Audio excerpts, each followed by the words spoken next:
Hello, everybody, and welcome back to the NLC. We're getting ready to go into game number 2 of the day, and this is going to be Nordavind taking on KOVA. Not been a great split for KOVA, if I'm going to be completely honest with you. 2 and 10, and then Nordavind are 7 and 5. This is over in Group B again, so this is the Fnatic Galaxy Racer Riddle group. Trouble. It's been a troubling season for KOVA. That's going to be my segue to you. Yeah, honestly, it's been a troubling season for Nordavind as well, because we see split after split. But okay, Nordavind kept the same roster, and then they complemented it with some juicy players, and then they still have Crispec, but they're not running the Crispec so necessarily. They found different ways, to play for themselves. Ericsson then said that we have 3 heavy resource lanes, like both Curb, Ericsson, like myself, and Crispec want to play to have the resources and have the attention on them. So I think there might be conflicts there as in why they haven't necessarily found that one style that suits them. As for KOVA, I feel like individually they've showed such good traits in the game, but I feel like a lot of times when I see Tiara on Lulu, for example, I'm like, why? This is the guy that makes plays on the map for your team. I specifically remember him from last split, playing the Galio and being everywhere was kind of where we would crown him MVP of the day, where he was the playmaker for KOVA, and I just don't see it happening right now. Well, we're in the 2 Champ Select. We've had our 3 bans go away. They're pretty standard bans, so I'm not really going to talk too much about them. We'll see what Nordavind are going to look to try and first pick up here. Curb is just flashing Curb specials. Don't worry, these aren't real. We'll see, actually, things like the Akali's being left open as well. We feel like we haven't really seen too much emphasis on the Akali already, but they are just going to instantly lock in that Lee Sin. Nice and flexible between the top side of the map, so not really showing their hand. And KOVA quick firing out a couple of picks for themselves, and Graves is getting locked in for Outlandish. Okay, so yeah, obviously we're on 11-14. Graves did get a buff this patch. He got 2 AD, which if you remember the last time Graves got 2 AD, we ended up in a meta with Graves for almost a year. So we'll have to see how Outlandish pilots this one, because it's back, baby. He's not too bad on it. And of course, Varus. A lot of strong sort of long range damage can come out from both those 2 champions between the collateral damage as well. So we'll have to watch out for that. But Nordavind pretty fast on their rotation. Tristana plus Leona, so you've potentially got a very aggressive bottom side, and obviously Ericsson, if he wants to take that Tristana as well, it can still flex up there. So Nordavind not really revealing too much outside of their support. So we could see KOVA just go for their support matchup here, and Alistar wouldn't be too bad. You could also go Braum, either or. And it looks like they will land on that Alistar here for Tiara. Honestly, a pretty rapid pick and bans, at least in the first half. We'll see now as they may slow it down, because KOVA need to think a little bit about where these champs are going, what they think they're going to be expecting, because like you said, Nordavind haven't really revealed anything other than their support. Now, we did have a Graves mid in the UKLC. I'm pretty sure this is going to be Graves jungle, if I'm going to be completely honest with you, but it is a thing we have seen, but realistically probably not expecting that flex. So they're looking just to kind of focus away a little bit in the top side, taking away the Wukong. Really good for team fighting, horrible in the side lane as well. See what Nordavind are going to fire back with here. Possibly I would maybe look to take away the Cho'Gath for Kerberos, because it looks to be pretty strong here. Graves usually wants to play pretty close and personal with you because it's short range. Cho'Gath could be a massive problem for that. Also, Varus is has a lot of mobility in his kit, and the Alistar is not that great at saving him as the Thresh is, because Alistar can play as an engager, he can play as a peel support as well, but mainly it's the Thresh that keeps the Varus safe, and he's not there right now. But also the Sylas I feel like is a great ban here, because the Alistar ulti pretty much makes him immortal. We did see Curb tweet about Riven the other day. I don't think he's going to pick Riven up, but he says low-key he thinks it's really broken. I highly doubt he's going to whip out the Riven here. Yeah, but what did he say in that tweet? I think he said Riven and Riven Fiora. And he must got 100 games on Riven this season. Yeah, we'll see. Maybe we get to see it perhaps later on towards playoffs or something wacky like that. But for KOVA, got to be a solo laner. I would at least like to see from Simply something that can secure mid lane priority. Echo is an interesting one. I'm not going to make too much of a comment on it, because I feel like, you typically it's a counter pick to things like what Syndra is here. But obviously Nordavind haven't really shown their mid laner, and if they want to now, they can just chuck Trist in the mid lane, and they can take another AD carry for Chrisberg if they feel like that's necessary for the Varus Alistar lane, and they're probably going to be pretty happy with that mid lane matchup, to be honest with you, because Echo shouldn't be able to pressure the Tristana at all. Yeah, absolutely. Well, there's the Kerberos, the Cho'Gath, like Trouble was hitting on. Again, fairly short range when you've got the Echo, when you've got the Graves, get in the face and you kind of silence them, eat them. We'll see what the final rotation is going to be. It's going to be the LeBlanc for Ericsson versus the Echo. Unless this Echo is going somewhere else, that's going to be our mid matchup. I think potentially you could put a Lulu here in the hands of Satui. That would be pretty darn strong, because I see the Graves right there and I'm like, this is pretty scary. You're playing around a kick, a buster shot, and a silenced jump from Cho'Gath. Okay, another melee. Interesting. It's a bit of a sustain top, I assume. Jamada, make sense of these. Make sense of these for me. Okay, I mean, I'll take a look at Nordavind's rather first. I think, for them, it's just going to be kind of leaving Kerberos on the island up in the top lane. It's going to be sustain versus sustain. You've got this Lee, LeBlanc mid jungle. You're going to out skirmish an Echo and a Graves very, very early on. And honestly, even post 6, like up until like 1 IM is even remotely when Outlandish and Simply can even think about contesting that. So I'd expect to see them move that pressure down towards the bottom side where they've got this Tristana Leona lane. And for KOVA, I mean, they've done it. It's Graves mid. Yeah. Oh, it is. It's Graves mid. So they've actually put the Echo in the jungle and the Graves in the mid lane. We did see this in the UKLC. Pretty okay in a weak side. Kind of weak side mid. He can just clear farm and clear waves pretty quickly. What does that change for you? Is that? I mean, for me, like Outlandish plays both these champions. So I was expecting him to run the Graves in particular because when Graves was meta, he spammed the hell out of this champion. And Echo, it sucks into LeBlanc, I'll be honest. It's not that great, but I don't know how Graves is really going to do outside of just at least securing mid lane priority, or at least, keeping LeBlanc at bay. Yeah. But he's still going to be relatively easy to lock down, even with his dash and flash. Yeah, weak side's probably the wrong term for it, but it's more just wave clear duty, right? Like that is, it's kind of like a mage in that sense. Interesting. We'll have to see and kind of make sense of that one as we pass it over to our casters, Excoundrel and Bullborg. Over to you guys. Before we jumped into this game, Gulborg said, Excoundrel, hand it to me. Graves, no problem. And then as soon as he thought it was Graves, he's like, nope. It's just because Graves jungle recently, there's like, you go him with full lethality with electrocute, you go for futures market, you can buy serrated Dirk of your first bag 4 minutes into the game and you just go ahead of curve and try and one-shot people. Now I see him in the mid lane, and now we still might see electrocute. I haven't seen lane Graves for so long. Now, this might just be fleet instead where you want to survive. I'm not too sure what we're going to get out of this one. So yeah, on jungle Graves, I had a lot of stuff to talk about. Now in the mid lane, I don't know what I'm going to expect. I can tell you it's electrocute Graves. Okay. So it's electrocute Graves we've got in the mid lane here. As soon as I saw Echo locked in, by the way, I knew it was Echo jungle for Outlandish. I was just like, it's Outlandish playing like Echo jungle. I'm certain of it. And as soon as Jake's like, oh yeah, we saw some Graves mid in UKLC, I was like, there's something going on in scrims right now. So something's been happening in scrims right now to get people to kind of start doing this. Very interesting though. Let's hazard a guess though, what they're aiming to. Maybe talk about Nordavind first. I mean, because Nordavind need this win, right? Nordavind, they are clinging on to playoff hopes at this point in time, and they need to keep getting those wins to ensure that they're in a good spot to do so. Talk to me about where they can set up for a win. Yeah, so I mean, you have all the pick potential right here. You got the LeBlanc and Lee Sin to play around. There's not too much lockdown CC, so you won't really get too much punish for going in. It can be somewhat troubling to play into the Alistar, but as soon as the headbutt polarizer down, then that gives great leeway for you to get in there. There's a lot of melee champions on the side of KOVA here. You can even count the Graves as a melee, really. So you get the Aatrox, the Echo, the Graves, and it just becomes easy to pilot around. The only one you have to worry about is just going to be the Varus in the backline, and there's not too much peel for him. He's going to be a lot on his own. You can see he's went for the cleanse as well, just because there's so much lockdown as well on the side of Nordavind. So they just want to get out of the curve. They just want to play standard League of Legends. They just want to go for it. Yeah, I think it's going to be an interesting one because KOVA is still struggling to get anywhere really in the NLC so far. But with the kind of curveball pick like this could be the answer that puts Nordavind on a bit of tilt. And if Nordavind start losing these matches, Gulborg, that's when you start to worry. That is when you start to worry. Having a zoom in on Touch, by the way, just zooming in on the Project Leona for whatever reason. He hasn't bought an item. That might be why. And he may have just realized.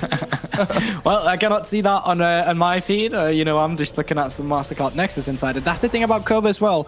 They need to be able to get these wins because they are up for relegation right now. They are at the last place in their division, and they're fighting with Godson to survive. And it's out of question to compete with Nordavind. They're too far ahead. So the bottom standings between Group B, or Division B rather, it's all about KOVA and Godson. KOVA needs these wins to stay relevant.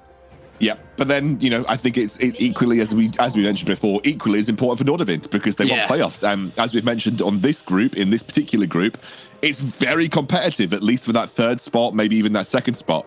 Nordavind are currently just a little bit behind their counterparts on the table right now. So I'm just going to double check exactly. Yeah, Nordavind is 7-5. Galaxy Racer are now 8-5. So if Nordavind win here, they will level themselves up with Galaxy Racer heading into the last few days of the regular season NLC that we have left, which is going to be a huge boon for them. And you can see that Touch, happy to be a bit aggressive in this lane, just steps up with Chrisberg, looking to get some kind of early advantage, but they get punished by Snurmy accordingly.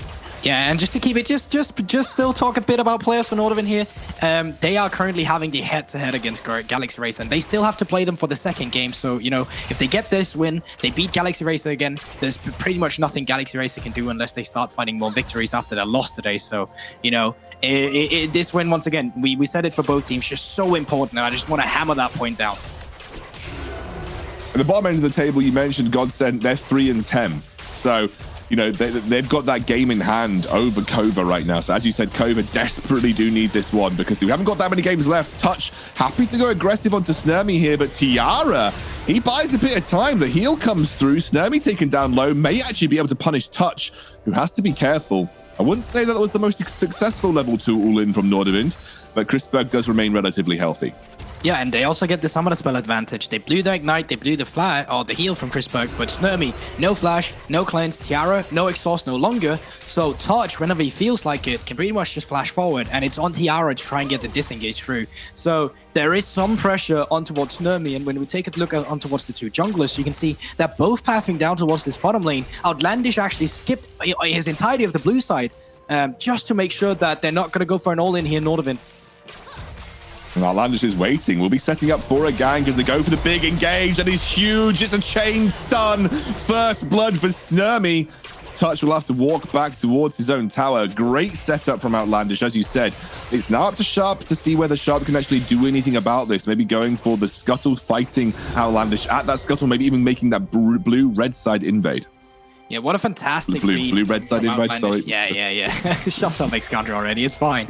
And then moving on, obviously, Outlandish, he's going to pay for this. He's got the slow clear speed on towards the Echo. He's just going to lose the Scuttle here, but at least they got first spot on towards that bot lane. And you know, that's something. That is something you're willing to give up the Scuttle, the two Scuttles for, at least here in the early game. So it's still fine. Nothing too bad. Obviously, Sharp does get some pressure onto himself now because he gets a small lead here in the jungle, but it's all going to be about what is he going to be using this lead for, because as Elise in with the LeBlanc, obviously you want to play around the 2v2. Obviously you want to play about the pressure Ericsson can get and then force it in towards the jungle, and that would be great seeing as Outlandish is already a level down, so you have some sort of potential there to try and attack Outlandish in jungle after the play he committed in the bot side.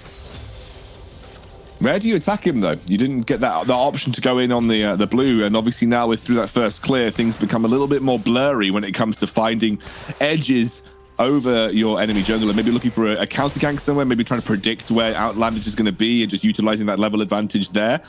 You can see Touch has mirrored that roam up from Tiara into this mid lane. You'll see him Hex Flash. And actually, to be honest with you, Simply doing all right here. Ericsson not being able to punish Simply maybe as much as he would have liked. Yeah, once again, I don't know this lane. I don't know if Ericsson has missed any windows or how it technically goes, but you asked me a point of attack against an Echo, and it's certainly about obviously having the vision cleared around the mid lane, so if you can get rid of that pink ward towards the top side there, that'd be absolutely perfect. And then you want to attack the Echo. When he goes towards the Raptors, you can already see Ericsson has dropped the ward on the Raptors, so now Outlandish out on his second clear, that's where you kind of want to attack them. But the problem for you is right now that Sharp is off tempo. He hasn't recalled yet, so he doesn't have the items right now to respond if a potential skirmish was to break out, and they can't really force when they don't have the item advantage themselves. Well, first dragons spawned, and we're not too far away from the Rift Herald becoming an objective to play for as well. You'd imagine that Nordavind want to start that ball rolling on the dragons, trying to utilize that advantage that you have with the Lee. Looks like that's where Sharp is heading. He's heading over towards that side of the jungle. You do have a bit of bot lane prio to work with. Should, for the most part, have a good amount of prio in the mid lane. And now with the backing of Simply, it might be a good angle for a Sharp to look for that early dragon take. Yeah, it could potentially be so. I think that's a really good call from you, Scoundrel here. Bot lane pushed in, mid lane being pushed out as Ericsson TP'd back. So right now you have all the control that you want. But now you can also see they want to utilize this for that attack point in the jungle we talked about. With the mid lane prio, you can move in with Ericsson. With the bot lane prio, you can also call touch up. And then you can see if you can find a skirmish to get a pick onto towards Outlandish. You can see Outlandish is in his own blue side jungle, where you're going to see Ericsson has walked over a control ward, so they are pinging him out. They've got a good, clear indication as to where that mid lane and jungle are right now, and you can see that KOVA are kind of grouping up around that side of things. Now, Kerberos almost going down to Tati in the top lane, but he will manage to escape, simply trying to grab a plate here where he can. That should drop, and they'll take a plate for a little roam that didn't really work out for Nordavind. And Nordavind also didn't get that chance to set up on the dragon either, which is relatively important. Now, Sharp's landed the Sonic Wave. They're going to jump in onto Simply. Have that kick available. He will get taken down. The chains finishes him off. And Ericsson will pick up the kill onto Simply, who was just maybe a little bit over-aggressive, maybe a little bit careless with his pathing there. Yeah, he was. He did have to flash. Sonic Wave connected. I think you should have just flashed that. And there we see the infamous duo of the LeBlanc and the Lee Sin together with Ericsson here and Sharp piloting them. This is why we always talk about the 2v2 when Lee Sin and LeBlanc is paired up together, because that is what you want to do. You want to be able to enable yourself in the early game. You want to be able to force these skirmishes. And Simply, in the beginning, it was good positioning from him. He was moving up towards the top side of the map where they had complete prio after Tatooine had forced a flash on Kerberos, but then he got complacent. Then he got too greedy, and he held onto his flash for just too long. I think he probably just thought, nah, there's no way. Outlandish is in my red side. Like, he can join. There's no way they're going to follow up. They don't have the vision to do so. But I think just maybe, I guess, underestimated the burst that comes out from that combo of Sharp and Ericsson. And Sharp still maintaining a little experience advantage over Outlandish right now. Haven't seen a prio on that dragon, but the Rift Herald has started up. Now, Sharp did look for the kick, but Simply this time gets away with relative ease. Oh, I'm not sure if that was a mistake or just good reaction from Simply there to get out of the way. But Sharp, either way, no Dragon Rage, no Flash. And now with the members resetting from KOVA, while they do have the priority on Nordavind, I don't think they're feeling themselves to go for a fight here. You can look at Ericsson right now. He's got no mana whatsoever, so there'll be no way for him to essentially do anything in this. So this does leave room open for KOVA to just start up this Drake and get the first neutral objective of the game.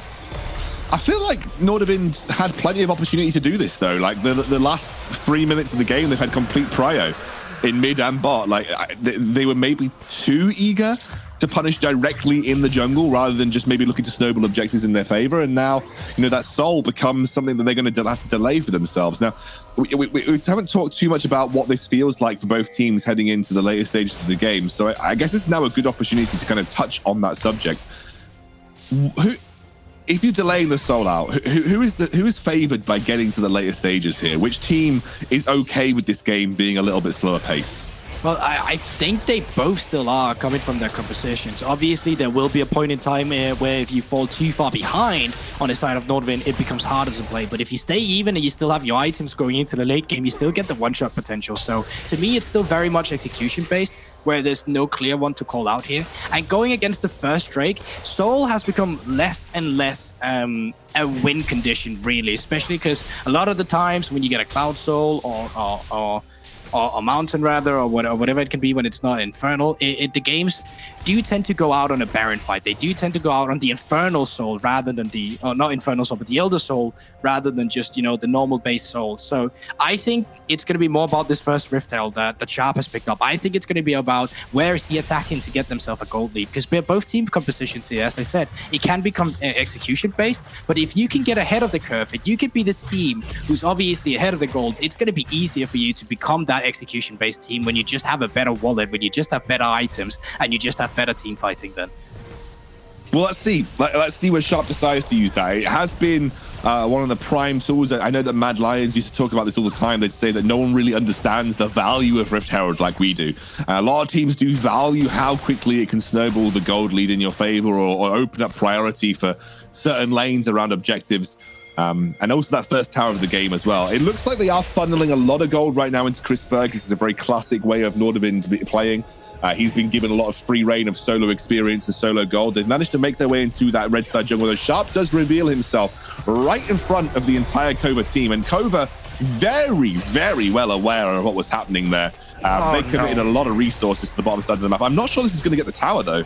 Why rush it? I mean, why rush this one here? I feel like that was so telegraphed. They moved in multiple members to get mid lane prior, and then they moved down towards bot. It's by no means bad by Nordavind, but there is a point where you can just juggle the members of KOVA to keep the pressure up that you have to Rift Herald. Because this time around, KOVA, they read that immediately. They just went down with all the members they had and stopped them from just taking the turret, stopped them from getting a potential second Herald that was going to push down towards the tier 2 turret. So yeah, obviously it could have been better, but I mean, Nordavind's still happy about that. They get the plating, the turret becomes lower, and there's time for a champion like Tristana when Chrisberg is piloting it to get this turret down still. Looks like they are again committing resources. You can see Outlandish has moved down. Great engage onto Chrisberg. The exhaust is there already. I mean, Chrisberg may just be dead. He looked like he wanted to go for the turret. Kind of almost gave up the thought that he was even escaping in that situation.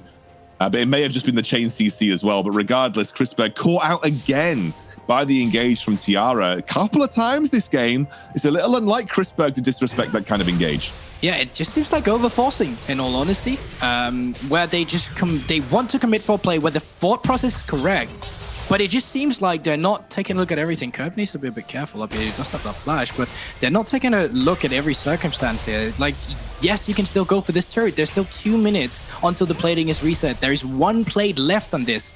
Move up your members, get mid lane power, juggle the pressure you have, because you do have pressure. You had pressure in bot, you had pressure in mid. So instead of just forcing it as an individual, make sure you play with the pressure together as a team. Make sure you make KOVA feel the pressure rather than just jumping in by yourself. I really felt that with Ericsson having the pressure versus Simply, like you could commit Touch and Sharp to mid lane and say, cool, if you want to go bot, we're going to take a load of plates of mid lane tower.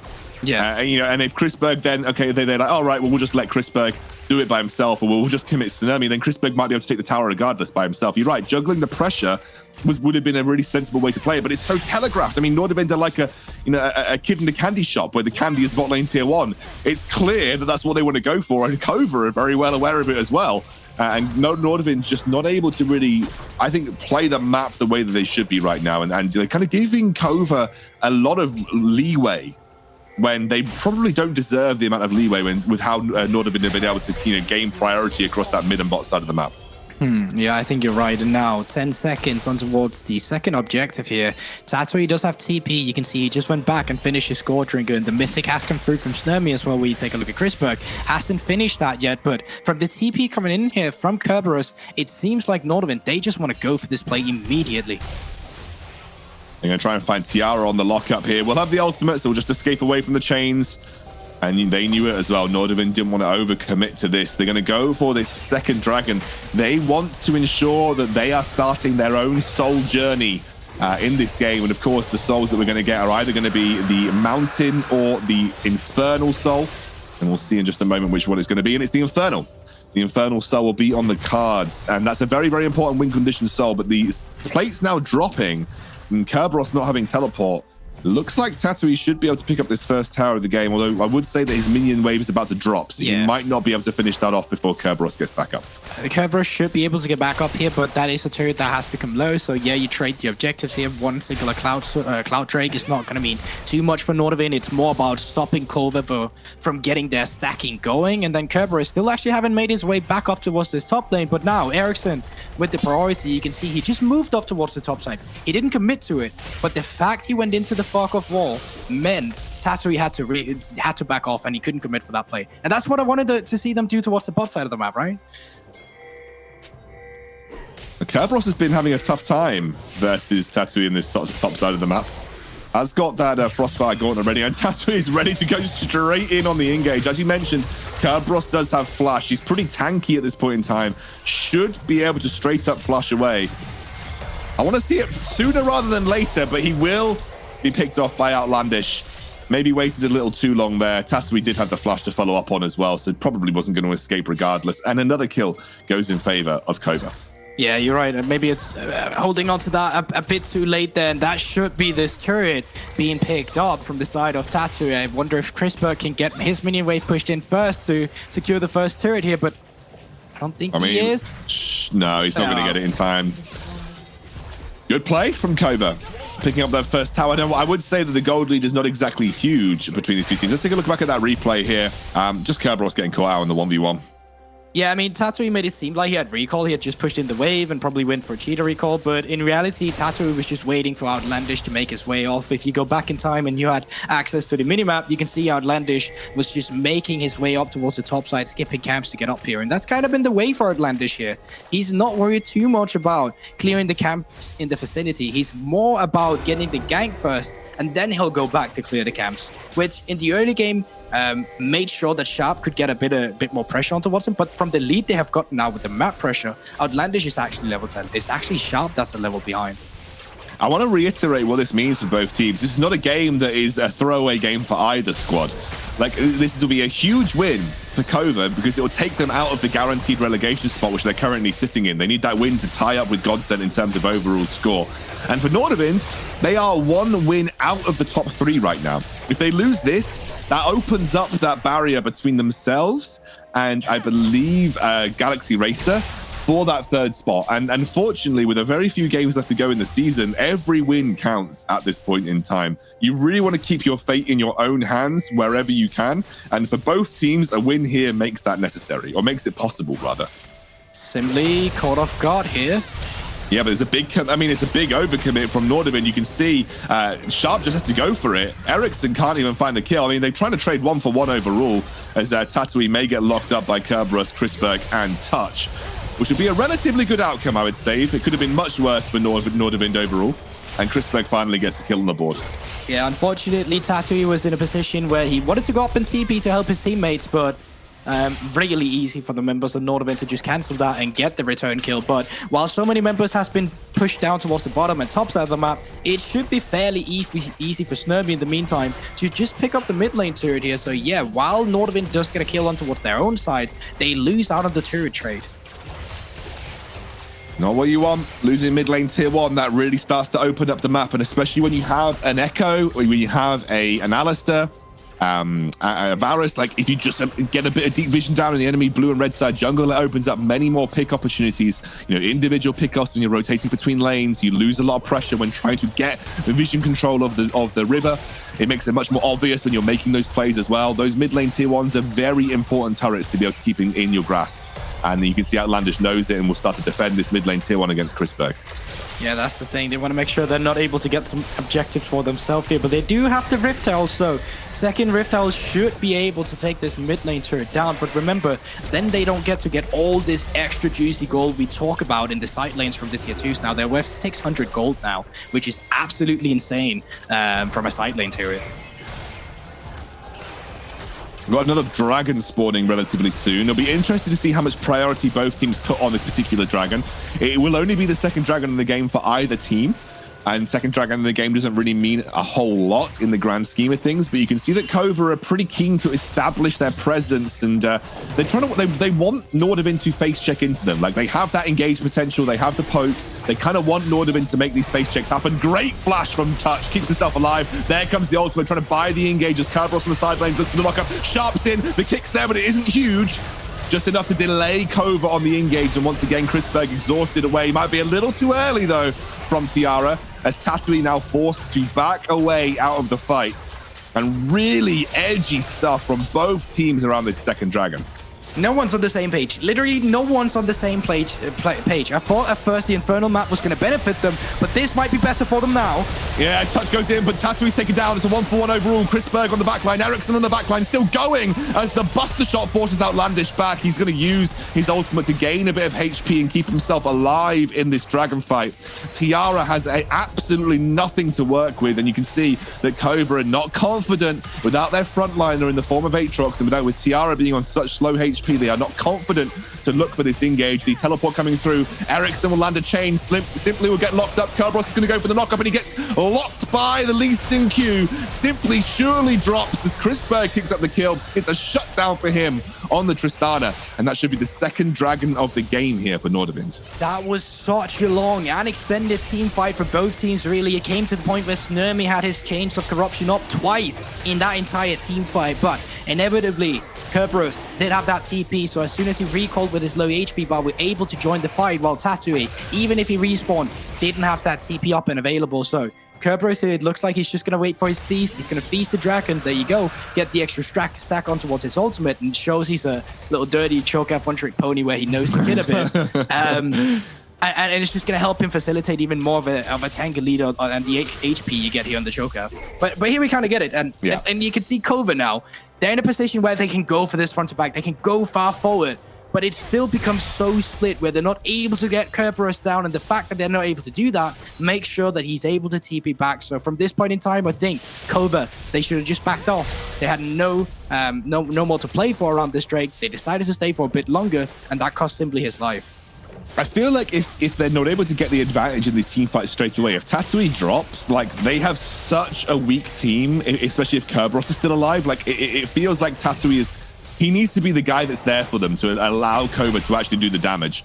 And also, I don't know, it doesn't really feel like their team comp works that well together. Like, it seems like Snurmy's really far removed from what the rest of KOVA actually want to do here.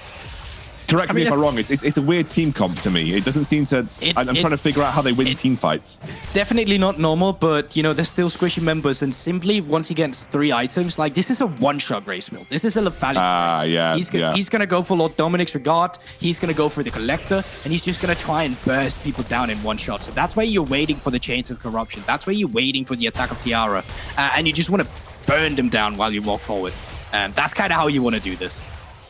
Feels like Kerberos is going to be that real thorn in their side, though. Like, if Kerberos is healthy enough and tanky enough, if he's just sat there with this huge character model on the front line, as well as Touch, you can get a lot of resistances out, immediately forces the ultimate out of Tiara, who goes for the knockup, busts a shot away. Chrisberg is there now, dealing damage and forcing the ultimate out of Alandish very early on. I think Nordavind will be happy with that. They're creating pressure in the side lanes, and they committed to a 3 versus 5, but they really didn't lose much for it. Very early indeed, and they're getting a lot of gold. That's one turret. I wonder if they can get the second there. You can see the rune choice coming in clutch for Kerberos there as well, but with Tatui moving down, I don't think they'll be able to get that juicy 550 extra gold we're talking about in these tier 2 turrets, but they're still moving around with their rotation. They still want to play with the pressure they have, and with Ericsson keeping the lanes pushed out, they can easily move around the bot side if they want to as well. They're going on towards Simply, though. We've got a double chain off here. He has got a 2-level advantage on Simply right now, and has to be careful as the poke does land. So LeBlanc is incredibly slippery, and Ericsson will be able to get away. And now I think you just attacked that bot lane, as we talked about. Mid lane pushed in, 3 members showed topside. Tatui, I think you just have to forfeit this one, unless the members of KOVA can make it down here in time, which, just going from the positioning, I highly doubt they can. But they're just going to wait. They're not going to go for this turret. They're actually just going to let Tatui farm it up. I think it was just because Tiara showed up and maybe made it a little bit more difficult to fully commit. And especially if Tiara showed up, you're like, who else is hanging around? If Tiara made it down here, who else is hanging around? And so I guess it was just like well, we don't have the information, so let's not take the risk. But taking a look on towards the inventory now, Scoundrel, you can see Snurmy quite close to getting that more mana. I expect Simply soon to be on that Lord Dominic's Regard in terms of the gold he needs to finish that up. He might even get it on this recall. And then we're starting to look at a lot of members of KOVA getting that 2 item power spike. The same should be coming through from Nordavind. So both teams in terms of power right now are still very much even. But in terms of map state, it feels like Nordavind is the one dictating the game. It feels like they should be the one who gets to be in control once this next Drake starts to be on the table. Remember, that is the sole point for Nordavind. And that's something that KOVA will want to fight tooth and nail for. The question is, like, are we at the point in the game, you said 3 items for Simply, like, are we at the point in the game where you think KOVA can effectively teamfight with what Nordavind have to offer? I mean, that is a Frostfire Warmog's Kerberos right now. That is one beefy boy. And you look at what Chrisberg has picked up and what Ericsson has picked up, these guys are scaling pretty quick.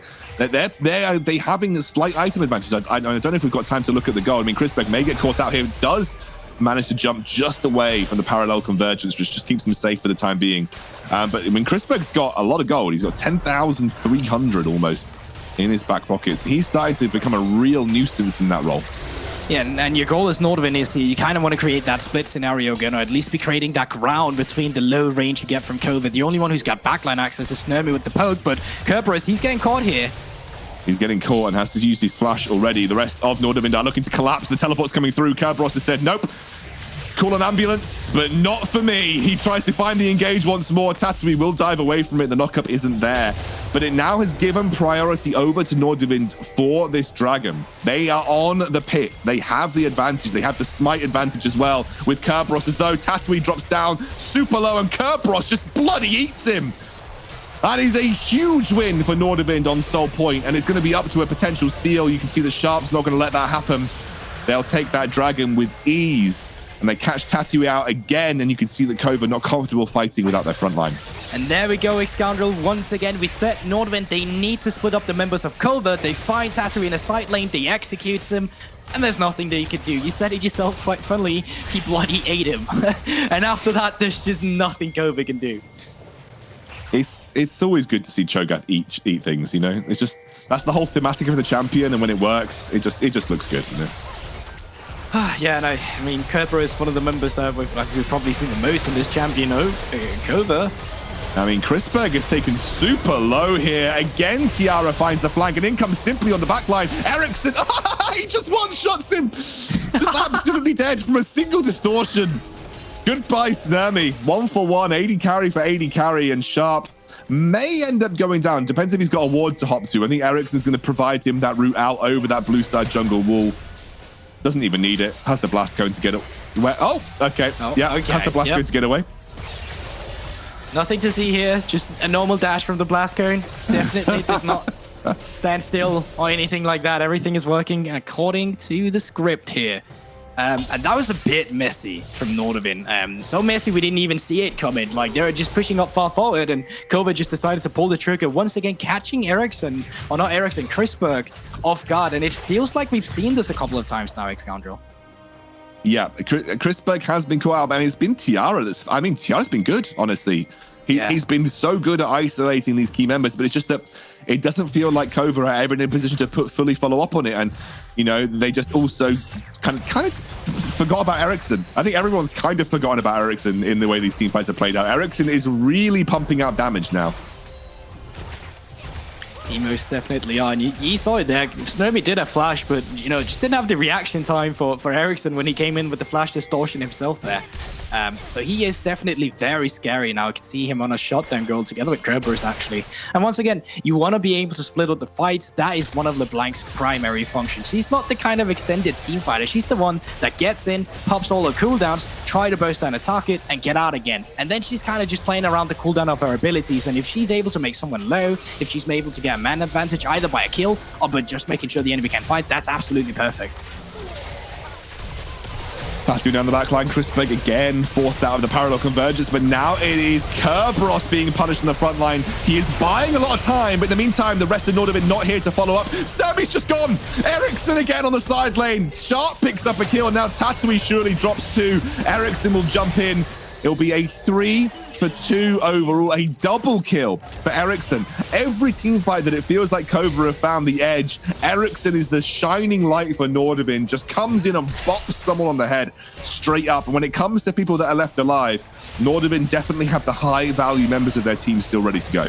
Yeah, but they have started up the Baron here, still 18 seconds onto Outlandish, so either KOVA decides to fight for this one with Simply and Tiara, or they just decide they want to give this over. And I don't think they can fight for it. The man advantage from Nordavind should be enough, and the pure damage from Ericsson should be enough to just get them out of here. There's no real contest, unfortunately, from KOVA without Outlandish and with Simply not really being able to burst things down like the Baron as quickly as he would like. It's going to be an easy take for Nordavind, even though I don't know how many members they managed to get this onto, actually. Let's take a look back at this team fight, though, and see how it went down.